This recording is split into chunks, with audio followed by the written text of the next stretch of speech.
848 K-Fire Now Guns and the 701 will do their entire segment in that dialect. How's it going today? I can't do that. I don't have enough pumpkin spice anything in me to be talking like that. How you guys doing today? Sad part is my pumpkin spice is about half gone here, Todd, so I'm sad about that. So when you drink that, do you have your pinky sticking out there? Or how does that work? Just for you, I'm doing it right now. I feel so bad. We tried doing a little stream test last night. Couldn't get my webcam to work, and then I find out from my engineering dude, there's this tiny, tiny little switch above it.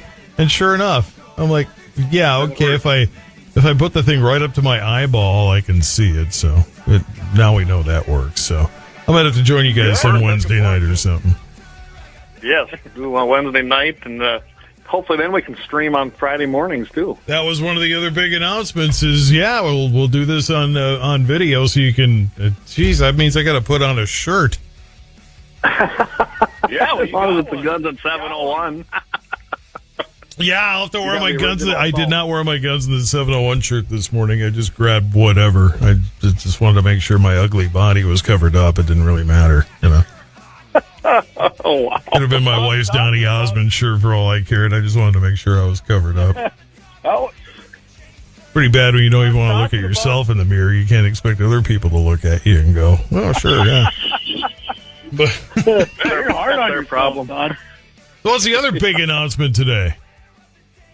Well, do you want to take it, We're going to Jamie? be Friday starting at 8:15, so we're going to be coming on with Mitchell in the morning here on KFYR 550 AM, 99.7 FM, and of course on iHeartRadio. So we're coming on at 8:15 till you every Fridays with Mitchell in the morning. And of course, if you don't get enough of us then, we still have the best podcast on iHeartRadio. Absolutely. Don't tell all the other podcasts that I've told that they're the best. That because you guys are the best. Yeah. And with the new streaming deal we're going to be doing here, you'll be able to catch it on our YouTube and our Facebook, so we'll be going everywhere with it. Oh my gosh!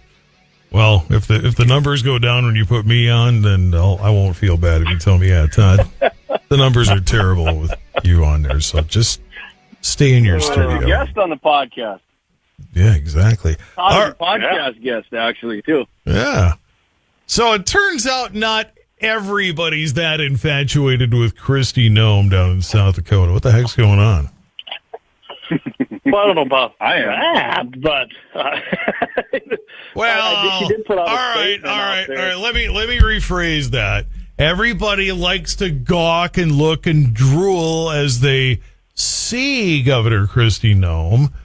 However, once we get past the physical attraction y'all get, comes some difference in policy. Is that a little bit more accurate?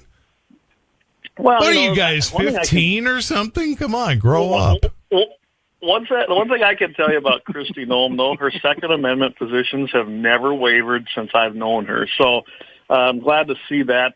Yeah, I know the Californians don't like her much because of those policies, but she basically extended an open invitation. If you don't like it out there, move on out to South Dakota, and we'll go ahead and get you set up with your firearm manufacturing and accessories and everything else. So that part's good, but the second you get that, you start getting the anti crowd following along. Oh, well, now we got to go get rid of the guns in South Dakota now.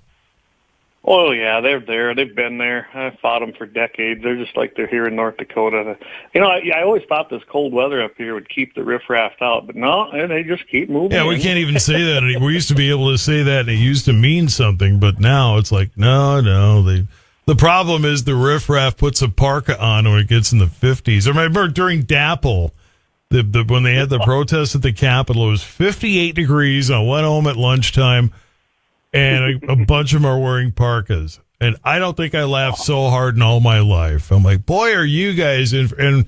And remember the end of DAPL? We started saying, geez, if it would just get down to like 30 some odd below, they'd probably all leave. And then it did, and they did. And boom. Yeah, it was almost like divine intervention. This big front moved over the top and just circled over the top of the riots for a while, and that pretty much took care of it.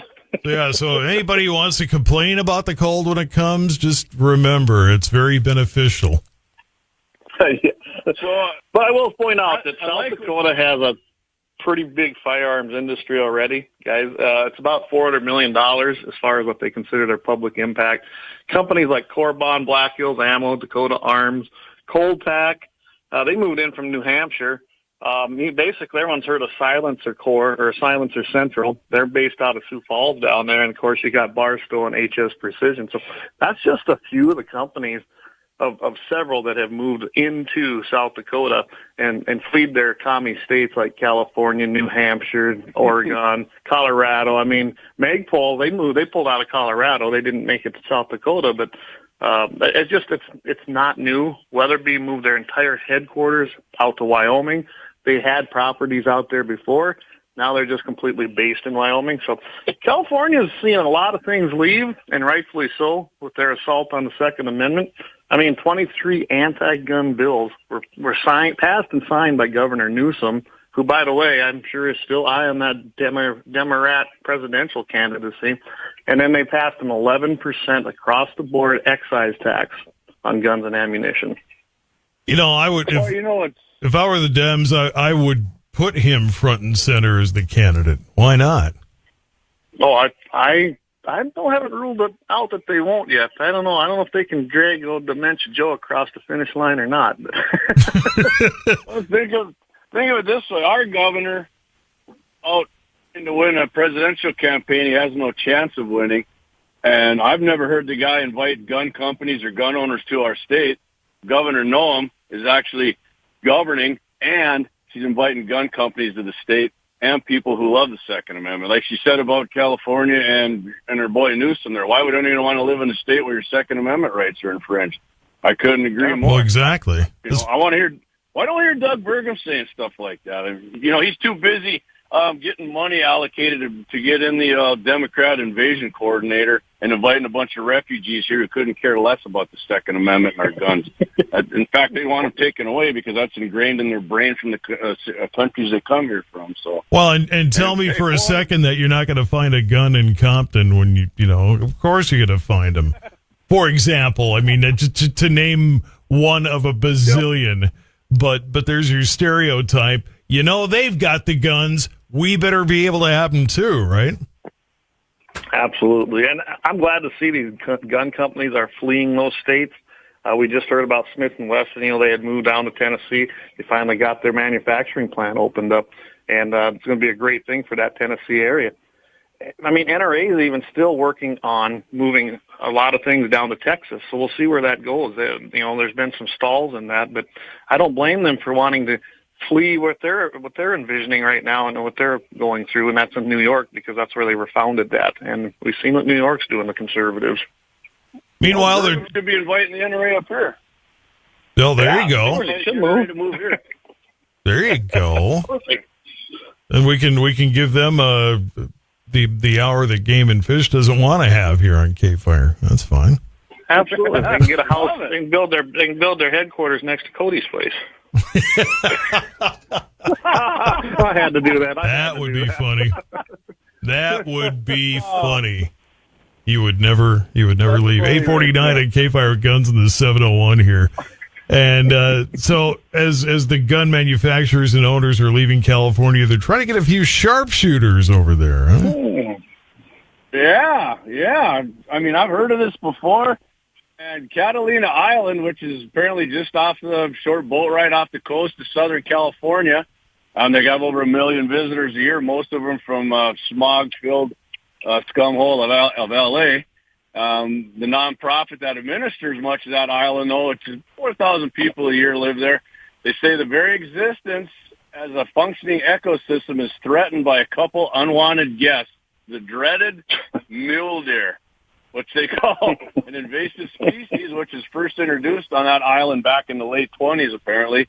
And so the plan to handle these evil invasive species is by hiring people to shoot them from helicopters, which I'm open. Give me a call. Send me an email. Yeah. I'd love to do that. The problem, they say, at Catalina is the land is no match for apparently roughly 2,000 of these deer who are competing. for a diminishing amount of vegetation. And, of course, we're talking California, the situation exacerbated by, you got it, guys, the climate crisis. And Whitney Latour, she's chief executive of the Catalina Island Conservancy, says, unless we address the deer issue, the island will become more and more vulnerable to the devastating consequences brought on by rising temperatures and drought, which she's insinuating it's a global warming, apparently. So her organization has proposed partnering with a nonprofit called White Buffalo Incorporated, and they employ hunters to help preserve native species and ecosystems. And Catalina, like I said, they've done this before. When I seen this, it reminded me of a story I've heard. They eliminated invasive species starting in 1990, apparently. Hunters killed about 1,700 goats within 2 weeks, and no goats to be found. They did the same thing to the pig population. Maybe they should have called Daryl first. He could have maybe struck them up from the coast there. Got some pretty big. I swear I thought pigs could fly as he drops them out of a helicopter. There you go. What I found weird, too, is apparently bison are on this island, but they haven't been eliminated. They reduced the herd to about 400. It was 400, and they reduced it to 100 today using birth control. Which, whatever, that's definitely a leftist thing there, to give birth control to animals. That's weird to me. And, of course, this Diane Stone of the Catalina Humane Society said they do not oppose all killing of deer, because hunters can already sign up, apparently, for a multi-day expedition there.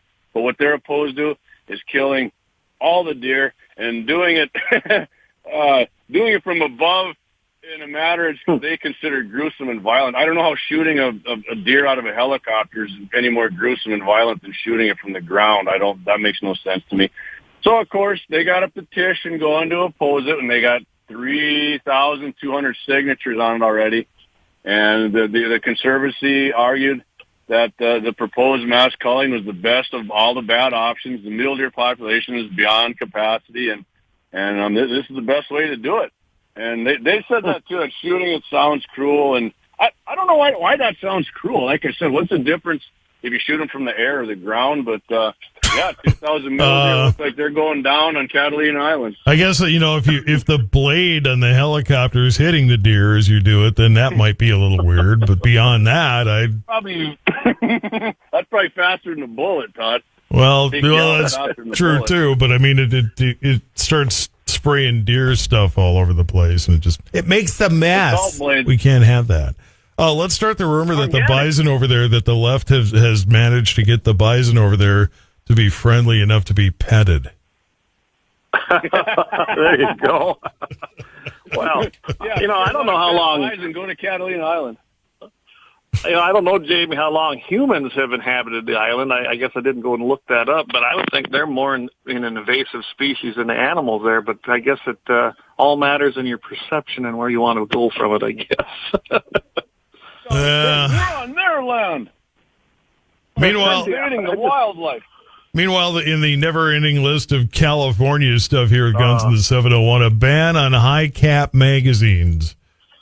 Yeah, and this has already been, this is already struck down by basically U.S. District Judge Roger Benitez. He struck this down once already. Of course, California, they jumped right on that and said, nope, we're going to file an appeal. So they filed for a stay, and they got it. It was a 7-4 vote of the Ninth Circus Court of Appeals, as Rush used to call them, the Ninth Circus Court, because they have such crazy rulings. But it's also one of the first times that the entire court, usually it's a panel of about 3 judges that make these decisions, but no, the entire court came on because they knew, from what I understand and reading more into this, is that they figured that it would actually be upheld and that basically the ban would be gone under Bruin. So the whole court come in with the additional leftist judges on there, and they ruled in a 7-4 that the stay could not take, or that the stay was going to be implemented and the ban could move forward as it was written and overturn Judge Roger Benitez.